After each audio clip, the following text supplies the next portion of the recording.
Iran में आर्थिक संकट के खिलाफ चल रहे विरोध प्रदर्शन देश भर के कई शहरों में फैल गया है। राजधानी तेहरान समेत मशहद और इस्फान जैसे प्रमुख शहरों में लोग सड़कों पर उतर आए हैं। प्रोटेस्टरों और सुरक्षा बलों के बीच झड़प की भी खबरें सामने आई। विरोध प्रदर्शन तेज होने के बाद इंटरनेट पर पाबंदी लगा दी गई है। ईरान में सत्ता के खिलाफ खुला विद्रोह चल रहा है। पिछले महीने तेहरान के ग्रैंड बाजार से शुरू हुए प्रदर्शन अब देश भर में फैल चुके हैं।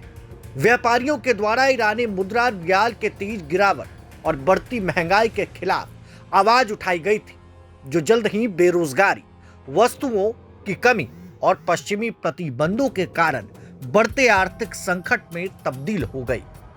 सोशल मीडिया पर वायरल हो रहे वीडियो और पोस्ट में देखा गया है कि कई शहरों में पूर्व शाह के समर्थन में नारे लगाए जा रहे हैं। इसी बीच राष्ट्रपति मसूद ने घरेलू आपूर्तिकर्ताओं को चेतावनी दी है कि वो वस्तुओं की जमाखोरी या मूल्य वृद्धि ना करें, जिससे जनता को राहत मिल सके। अंतर्राष्ट्रीय स्तर पर भी ईरान पर दबाव बढ़ रहा है। अमेरिका के राष्ट्रपति डोनाल्ड ट्रंप ने कहा है कि अगर सुरक्षा बलों ने प्रदर्शनकारियों पर गोलीबारी की तो अमेरिका कड़े कदम उठाएगा। किसी की भी आवाज दबाने की कोशिश की गई तो हम नहीं छोड़ेंगे। ईरान में जारी विरोध प्रदर्शनों से जुड़ी खबर सामने आई। वहीं बात करें तो प्रदर्शनकारियों पर कार्रवाई लगातार हो रही है। ईरान में जारी विरोध प्रदर्शनों के बीच मौतों का आंकड़ा बढ़कर कम से कम 62 हो गया है। न्यूज एजेंसी एपी ने मानवाधिकार कार्यकर्ताओं के हवाले से इसकी जानकारी दी है।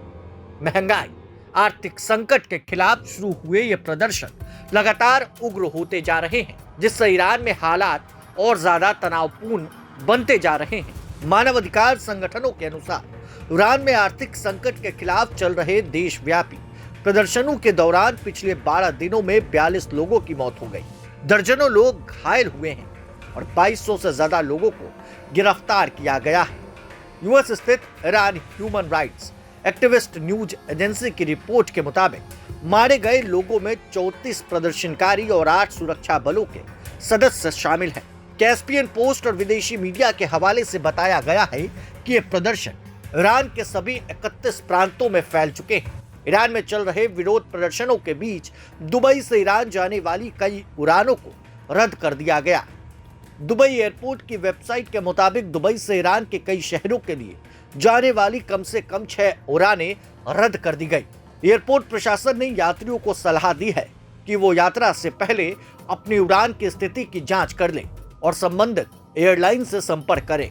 ईरान के सर्वोच्च नेता अली खामनेई जल्द ही देश में जारी प्रदर्शनों को लेकर राष्ट्र को संबोधित करने वाले हैं। यह जानकारी ईरान के सरकारी टीवी चैनल ने दी है। तेहरान में सरकार विरोधी आंदोलन के बीच हालात और ज्यादा उग्र होते हुए दिखाई दे रहे हैं। लगातार डोनाल्ड ट्रंप धमकी ईरान को दे रहे हैं कि अगर प्रदर्शनकारियों पर गोलियां चली तो अंजाम बुरा होगा। अब इस बीच सभी की निगाहें इस बात पर टिकी हैं कि क्या वेनेजुएला में हमले के बाद ईरान पर डोनाल्ड ट्रंप हमला करेंगे। डोनाल्ड ट्रंप का गुस्सा 7वें आसमान पर है और ईरान जल रहा है। सड़कों पर प्रदर्शनकारियों की भीड़ जुट रही है और जगह जगह वाहन जलते नजर आ रहे हैं। आगजनी के बीच गुस्सा खोलकर सड़कों पर फूट रहा है। इस्लामिक क्रांति को करीब 5 दशक बीत चुके हैं, लेकिन ईरान के धार्मिक शासक आज भी वक्त के साथ कदम मिलाने में नाकाम नजर आ रहे हैं। सत्ता की प्राथमिकता और एक युवा समाज की उम्मीदों के बीच की खाई लगातार चौड़ी होती जा रही है। देश की बड़ी आबादी अब सवाल पूछ रही है, जवाब चाहती है और बदलाव की मांग कर रही है, लेकिन शासन अब भी पुराने ढांचे और सख्त नियंत्रण के भरोसे हालात संभालने की कोशिश कर रहा है। बने रहिए प्रभात खबर डिजिटल के साथ। शुक्रिया।